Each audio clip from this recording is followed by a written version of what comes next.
নমস্কার বন্ধুরা, অষ্টমী কিচেনে সবাইকে সুস্বাগতম। উইন্টার সিজন, প্রচণ্ড ঠান্ডা হাবড়ায়। তো আজকে আমি অনেকগুলি ভালো রেসিপি বানালাম। প্রথম হচ্ছে মক্কা কি রুটি, যেটা ভুট্টার রুটি হয়, একদম পিওর, মানে ভাঙিয়েই করা হয়েছে ভুট্টা থেকে।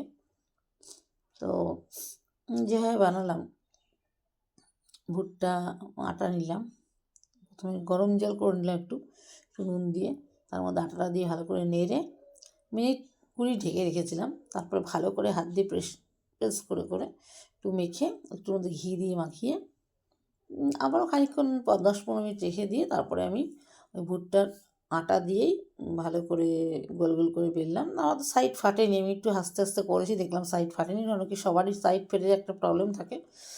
তো আমি 5-6টার মতো করেছিলাম। এখানে আমার তো হেমন্তর, হিরোদা, পাঁচিলদা, আমার ডগি যারা স্ট্রিট ডগ, সবাই আমি যা রান্না করি ওরা খেতে খুব ভালোবাসে। বড়া হলেও সব কিছু খাবে ওরা। তো বানিয়েছি, উপরে একটু বাটার দিয়েছি। আমি তো ঘি বাটার দিয়েই পরোটা অ্যাকচুয়ালি খাই। বাড়িতে সবাই খুব পরোটা খাওয়ার, এবার এই সবার খুব নেশা আছে। আর বানালাম হচ্ছে মিষ্টি আলু সুইট পটেটোর পায়েস। সত্যি অসাধারণ, ফ্যান্টাস্টিক, ওয়ান্ডারফুল। সুইট পটেটো আমি গ্রেট করে নিয়েছি, ঘিতে ভেজে নিয়েছি। তারপরে যেমন পায়েস হয় নর্মালি সবাই যেটা বানায়, সবাই এক্সপার্ট বানাতে, সবাই খুব ভালোই বানাতে পারে। তবু আমি যে বানিয়ে জাস্ট আমি হওয়ার পরই পোস্টটা করি, এডিটিং বা ভিডিও করা আমার পক্ষে খুবই প্রবলেম হয়। তারপরে দুধ দিলাম, তার আগে কিশমিশ কাজু ভেজে নিয়েছি, সব হয়ে গেছে।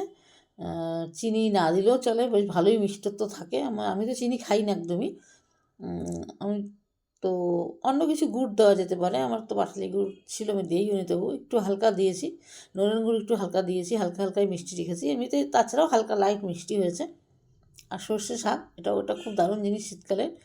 আমি সর্ষে শাক এনেছিলাম। আমি অনেক রকম শাক মিশাই, সবাই মিশায় হয়তো বা নাও মেশায়। আমি সর্ষে শাক, পালং শাক, বেতুয়ার শাক, শালগম আর গাজরের পাতা বা আর ছোলার শাক আর ছোলা, আস্ত ছোলা যেগুলো হয়, ডাল আমি 4-5 ঘন্টা রাতে জল ভিজিয়ে রেখেছিলাম। সারা রাতে ভিজেছিল, পরের দিন সকালে জলটা ছেঁকে জলটা ফেলিয়ে দিয়ে দিয়েছি।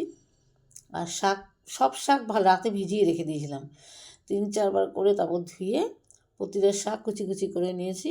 ওই শাকের মধ্যেই আমি রসুন, আদা, বেশ অনেকটা করে আদা, রসুন, কাঁচা লঙ্কা, শুকনো লঙ্কা সব দিয়ে, এবং দাঁত থেকে তো সফট হয়ে কমে এসছে। তারপরে আমি একটা পাত্রে ঘি নিয়ে বাটার দিয়ে ওর মধ্যে রসুন, জিরে, শুকনো লঙ্কা, কাঁচা লঙ্কা, আদা সব নেড়ে আবার দিয়ে দিয়েছি। আর শেষে একটু ওই মক্কার যে আটা, ভুট্টার আটাও দিয়ে দিয়েছি।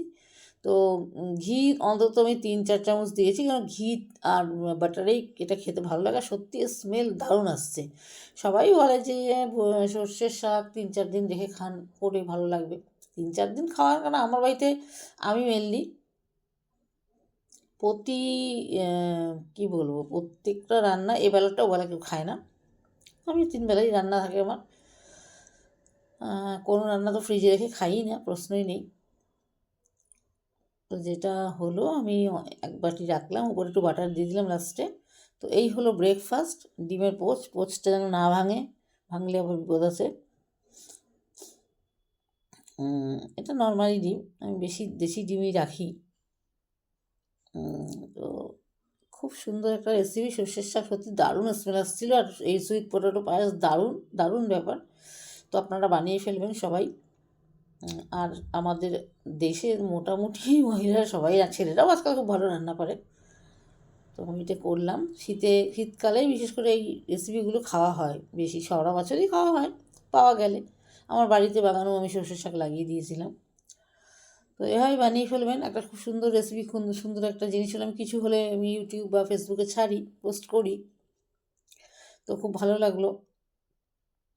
আবার দেখাবে এক নতুন কোনো রেসিপি নিয়ে। তো সঙ্গে থাকার জন্য ধন্যবাদ। ভালো থাকবেন, সুস্থ থাকবেন। আবার দেখা হবে।